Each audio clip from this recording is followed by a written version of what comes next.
ሰላም ጤና ይስጥልኝ አድማጭ ተመልካቾቻችን፣ ለዕለቱ የያዝናቸውን ዋና ዋና ጉዳዮች ማሰማት እንጀምራለን። አብራችሁን ቆዩ። የኤርትራው ፕሬዝዳንት ኢሳያስ አፈወርቂ ሳውዲ አረቢያ በቀጠናዊ ጉዳዮች ላይ የበለጠ ተሳትፎ እንዲኖራት ጠየቁ።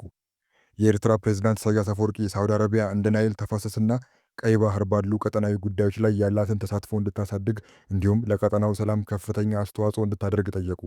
ሳውዲ አረቢያም በእነዚህ በወሳኝ ቀጠናዊ ጉዳዮች ላይ ምክክር ለማድረግ ወደ ኤርትራ ልዑክ እንደምትልክ ገልጻለች ተብሏል። ለ4 ቀናት የሥራ ጉብኝት በሪያድ የሚገኙት ፕሬዝዳንት ኢሳያስ ይህንን ጥያቄ ያቀረቡት ትላንት ረቡዕ ታህሳስ 1 2018 ዓ.ም ከሳውዲው ልዑል አልጋ ወራሽ መሐመድ ቢን ሳልማን ጋር ንግግር ባደረግኩበት ወቅት እንደሆነ የኤርትራ የማስታወቂያ ሚኒስትር አቶ የማነ ገብረ መስቀል አስታውቀዋል። ኢሳያስ ከትላንት በስቲያ ማክሰኞ ዕለት ወደ ሳውዲ ያቀኑት በንጉሥ ሰልማን ቢን አብዱልአዚዝ አልሳውድ ግብዣ እንደሆነ ተገልጿል። በሪያድ ከሳውዲ መንግስት ከፍተኛ ባለስልጣናት ጋር ስብሰባዎች እንደሚያደርጉ የማስታወቂያ ሚኒስተሩ ጠቅሰው ነበር። የማስታወቂያ ሚኒስተሩ ረቡዕ በኤክስ ገጻቸው ያጋሩት መረጃ እንደሚያመለክተው ኢሳያስ በአል ያማማህ ቤተ መንግስት ተገኝተው ከሳውዲው ልዑል አልጋ ወራሽ ጋር ሰፊ ንግግር አድርገዋል። የሁለቱ መሪዎች ንግግር በሁለትዮሽ ግንኙነቶች እንዲሁም ለሁለቱ አገራት ወሳኝ ጥቅም ባላቸው ሌሎች ጉዳዮች ላይ ያተኮረ እንደነበር አመልክተዋል። ሞቅ ያለ እንደነበር የተገለጸው የሁለቱ መሪዎች ውይይት አገራቱ ያላቸው ታሪካዊና ወንድማማቻዊ ግንኙነት የተነሳበት እንደነበረም ጠቅሰዋል። ሁለቱ ሀገራት ኢኮኖሚያዊ ትብብሮች ላይ ያላቸውን የሁለትዮሽ ግንኙነት ለማስፋት ያላቸው ተስፋና እድል ላይ ተኮርም እንደነበር ተገልጿል። ፕሬዝዳንት ኢሳያስና ልዑል አልጋ ወራሽ መሐመድ ቀጠናዊ ጉዳዮችን በተመለከተ ያደረጉት ውይይት ወቅታዊ ሁኔታዎችን በተመለከተ ምልከታ መለዋወጥ ላይ ያጠነጠነ እንደነበረ የማነ በልጥፋቸው አስረድተዋል። ቀጠናዊ ጉዳዮች ተብለው የተጠቀሱት የአባይ ተፋሰስ፣ የአፍሪካ ቀንድ፣ ቀይ ባህርና የአረቢያን ባህረ ሰላጤ ናቸው። የማስታወቂያ ሚኒስትሩ በልጥፋቸው ሁለቱ ወገኖች ሳዑዲ አረቢያ በእነዚህ ሁሉ ቀጠናዊ ጉዳዮች ላይ ስለሚኖራት ተገቢ ሚና ተወያይተዋል ሲሉ ጽፈዋል። ፕሬዝዳንት ኢሳያስ ሳዑዲ አረቢያ ከዚህ ቀደም በእነዚህ ጉዳዮች ላይ ንቁ ሚና እንዳልነበራት አንስተዋል ተብሏል።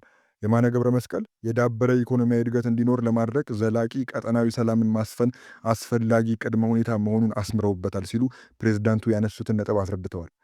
ፕሬዝዳንት ኢሳያስ አክለውም በጠቅላላው በሰፊው ቀጠናና በተለይም በጎረቤቶቻችን ሰላምና መረጋጋትን ለማስፈን ሳዑዲ አረቢያ ከፍተኛ ሚና እንድትጫወት ጠይቀዋል። ይህ ጥያቄ የቀረበላቸው ልዑል አልጋ ወራሽ መሐመድ ቢን ሰልማን በበኩላቸው በቅርቡ ልዑካቸውን ወደ ኤርትራ እንደሚልኩ መናገራቸውም የማስታወቂያ ሚኒስተሩ ጠቅሷል። ወደ ኤርትራ የሚጓዘው ልዑክ ፕሬዝዳንት ኢሳያስ ባነሷቸው ወሳኝ ቀጠናዊ ጉዳዮች ላይ ጥልቅ ምክክር እንደሚያደርግ ልዑል አልጋ ወራሹ መግለጻቸውን ተጠቅሷል። ባለፉት ወራት ኢትዮጵያ የይገባኛል ጥያቄ ያነሳችበትን የአሰብ ወደብ ኤርትራ ከሳውዲ አረቢያ ጋር በጋራ ለማልማት ፍላጎት እንዳላት የሚገልጹ ሪፖርቶች መውጣታቸው ይታወሳል። ፕሬዝዳንት ኢሳያስ አፈወርቂ በሁለት ወራት ጊዜ ውስጥ ሶስተኛ የሆነውን የውጭ ጉዞ ወደ ሳውዲ አረቢያ ያደረጉት የሪያድ ተቀናቃኝ ከሆነችው የተባበሩት አረብ ኤሚሬቶች ጋር ጥሩ ግንኙነት ያላት ኢትዮጵያና ኤርትራ የገቡበት ውጥረት በቀጠለበት ወቅት ነው። ደም አፋሳሹን የትግራይ ጦርነት ካስቆመው የፕሪቶሪያ ስምምነት ወዲህ የሻከረው የአዲስ አበባና የአስመራ ግንኙነት የጠቅላይ ሚኒስትር አብይ አህመድ መንግስት በቀይ ባህር ላይ የባህር በር ለማግኘት ያለውን ፍላጎት መግለጹን ተከትሎ ይበልጡኑ ውጥረት ውስጥ ገብቷል። የባህር በር ለኢትዮጵያ የህልውና ጉዳይ መሆኑን የሚገልጹት ጠቅላይ ሚኒስትር አብይ በቀይ ባህር ላይ የተፈጸመው ስህተት እንደሚታረም መናገራቸውም ይታወሳል።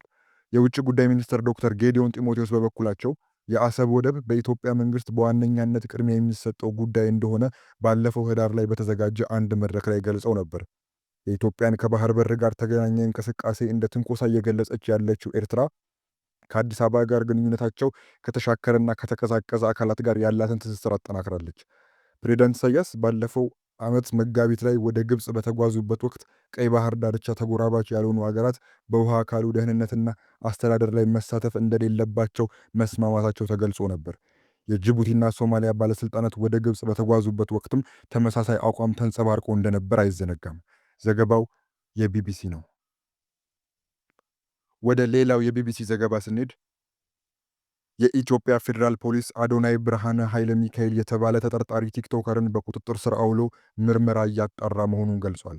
ሐሙስ ህዳር 1 2018 ዓ.ም አዶናይ በቁጥጥር ስር ከመዋሉ አስቀድሞ ማክሰኞ ህዳር 30 2018 ዓ.ም የፌዴራል ፖሊስ በቲክቶክ የሽልማት ስነ ስርዓት ላይ ከኢትዮጵያ ህዝብ ባህልና ስነ ምግባር ያፈነገጠ ሰውነትን የሚያጋልጥ ልብስ በአደባባይ ለብሰው የታዩ ያላቸውን ተጠርጣሪዎችና ግብረ አበሮቻቸውን ማሰሩን አስታውቆ ነበር። አዶናይ ብርሃነ ረቡዕ ዕለት የታሰረው ማክሰኞ በቁጥጥር ስር ከዋሉ 5 ተጠርጣሪዎች የወንጀል ጉዳይ ጋር በተያያዘ መሆኑንም ፌዴራል ፖሊስ ጨምሮ ገልጿል። ከፍተኛ ተከታይ ያላቸውና ታዋቂ የሆኑ ቲክቶከሮች መያዛቸው በማህበራዊ ሚዲያ ላይ ከፍተኛ መነጋገሪያ ሆኗል።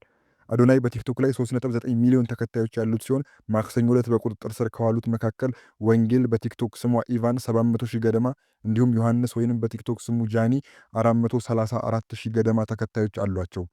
ፖሊስ ከኢትዮጵያ ሕዝብ ባህልና መልካም ስነ ምግባር በተቃራኒ የሆነ አለባበስ ለብሰው ታይተዋል ያላቸው ወንጌላዊት ገብረ እንድሪያስ፣ ዮሐንስ መኮንንና ግብረ አበሮቻቸው ናቸው የተባሉት በረከት ጸጋዬ፣ መቅደም ደረጀና ግሩም ገዛኸኝ በቁጥጥር ስር መዋላቸው የተገለጸው ማክሰኞ ዕለት ነበር። እነዚህ የማህበራዊ ሚዲያ ተጽዕኖ ፈጣሪዎች እስካሁን ድረስ ፍርድ ቤት ስለመቅረባቸው የተባለ ነገር የለም። ፖሊስ ረቡዕ ዕለት የአዶናይን በቁጥጥር ስር መዋል በገለጸበት የፌስቡክ ልጥፉ ላይ እውቅናና ገንዘብ ለማግኘት ብቻ በማሰብ ሚዲያዎችን ኃላፊነት በጎደለው መንገድ የሚጠቀሙ ያላቸው ወጣቶች ላይ እርምጃ መውሰዱን እንደሚቀጥል አስታውቋል። በተለይ ወጣቱ ትውልድ በመልካም ስነ ምግባር ተቀርጾ አገርን የሚጠቅሙ ተግባራትን እንዳያከናውንና በተቃራኒው በትውልዱ ላይ ርካሽ ባህልን ለመጫን የሚደረገውን ተግባር ለመከላከል ፖሊስ ስራው እንደሚቀጥል ገልጿል። አዶናይ በቅርቡ ከሚኖርባት ካናዳ ወደ ኢትዮጵያ የመጣ ሲሆን ሰግጥ ፈምስ በሚለው ንግግሩ በበርካቶች ዘንድ መነጋገሪያ ሆኖ ነበር። አዶናይ በፖሊስ ቁጥጥር ስር መዋሉን ተከትሎ እናቱ ለቢቢሲ ትግረኛ ልጅ ያጠፋው ነገር የለም፣ ያሰረው መንግስት ሁኔታውን አጣርቶ እንደሚለቀው አምናለሁ ብለዋል። የራሱን ምቹ ሕይወት ትቶ መጥቶ ሰዎችን የሚያግዝ እኔንም የሚያበረታኝ ልጄ ነው። ከዚህ በተጨማሪም የኢትዮጵያ አየር ኃይል ባልደረቦች በተገኙበት ንግግር ማድረጉ ለሌላ ተጨማሪ ውዝግብ መነሻ ሆኖ ነበር። ቲክቶክ ክሬቲቭ አዋርድ 2025 ህዳር 21 2018 ዓ.ም ለሶስተኛ ጊዜ በኢትዮጵያ የተካሄደ ሲሆን ዝግጅቱም በቀጥታ በአርቲስት ቲቪ ላይ ተላልፎ ነበር። ረቡዕ ዕለት በፖሊስ ቁጥጥር ስር የዋለው አዶናይ በዚህ የቲክቶክ ክሬቲቭ አዋርድ ላይ አሸናፊ በመሆን መኪናን ጨምሮ በተለያዩ ዘርፎች ሽልማትን አግኝተዋል። ጉዳይን በሚመለከት በማህበራዊ ሚዲያ ላይ ሀሳቦቹን ያጋራው በፍቃዱ ኃይሉ ቲክቶከሮቹ ከመታሰራቸው አስቀድሞ በማህበራዊ ሚዲያ ዘመቻ ተከፍቶባቸው እንደነበር ያስታውሳል። የማህበራዊ ሚዲያ ዘመቻን ተከትሎ መንግስት ምላሽ የሚሰጥበት አጋጣሚ እየተፈጠረ ነው የሚለው በፍቃዱ፣ ይህ ግን ህጋዊ መሰረት ያለው አይመስለኝም ብለዋል። የሽልማት ስነ ስርዓቶች ላይ ሰዎች በዲዛይነር አሰርተው በተለያየ አይነት አለባበስ መገኘታቸው የተለመደ ነው የሚለው በፍቃዱ፣ በዚህም ራሳቸውን ይገልጻሉ ወይንም መልእክት ያስተላልፋሉ ሲል ያስረዳል። በፍቃዱ ፖሊስ ማክሰኞ ዕለት ተጠርጥረዋል ብሎ ስማቸውን ከዘረዘራቸው ቲክቶከሮች መካከል አንዱን በመጥቀስ እናቴ ብቻዋን ያሳደገች በማለት የሴቶችን ተፈጥሯዊ ፈተናና ጥንካሬ ማስታወስ እፈልጋለሁ በሚል ቀይ ልብስ ለብሶ መገኘቱን ጠቅሷል። ይህ ወጣት ሴቶች በየወሩ በወር አበባ የሚሰቃዩትን ለማስታወስ በሚል ልብሱን አስፍቶ መልበሱን መግለጹን ያስታውሳል። በዚህ ልጅ እንዲሁም የእጅ ቦርሳ የያዘው ቲክቶከር ልጅ ላይ በማህበራዊ ሚዲያ ከተመሳሳይ ጾታ ግንኙነት ጋር ተያይዞ ዘመቻ ተከፍቶባቸው እንደነበር በፍቃዱ ይናገራል።